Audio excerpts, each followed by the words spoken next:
ఇప్పుడు పాత చట్టం కింద వచ్చిన ధరణి చట్టం కింద వచ్చిన పాస్ పుస్తకాలు చెల్తాయా, మళ్ళీ ధరణి మళ్ళీ ఇప్పుడు భూభారత చట్టం కింద మళ్ళీ అప్లై చేసుకోవాలా? ఏదో ఒక కన్ఫ్యూజన్ అయితే కొంతమంది క్రియేట్ చేసే ప్రయత్నం చేస్తున్నారు.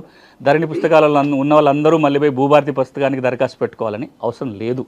చట్టం ఈ విషయంలో చాలా స్పష్టంగా సెక్షన్ 10లో ఏం చెప్తుందంటే, ఈ రోజున ఎవరెవరికైతే ధరణి చట్టం కింద పాస్ పుస్తకాలు ఉన్నాయో అవన్నీ చెల్లుబాటు అవుతాయి. భూభారతి చట్టం కింద కూడా అవి పాస్ పుస్తకం కింద పరిగణించాలి. కానీ మీకు ఆ పుస్తకంలో తప్పులుంటే దరఖాస్తు పెట్టుకోవచ్చు, నాలుగు ఇబ్బందులు ఉంటే దరఖాస్తు పెట్టుకోవచ్చు.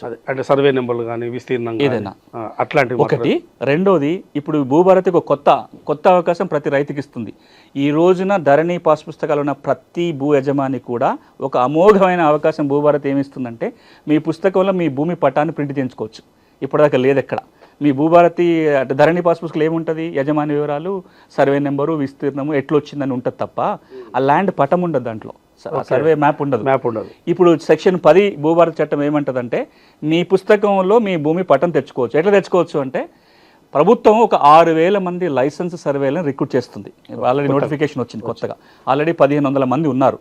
అంటే ఒక 7,500 మంది లైసెన్స్ సర్వేయర్లు రాబోయే 6 నెలల్లో అందుబాటులోకి వస్తారు. మీరు వాళ్ళకి దరఖాస్తు పెట్టుకొని ప్రీమియం ఉంటుంది, 500 రూపాయలు 1000 రూపాయల ఫీజు ఉంటుంది. అది కడితే లైసెన్స్ సర్వేయర్ వచ్చి మీ భూమి కొలుస్తాడు, ఒక పటం తయారు చేస్తాడు.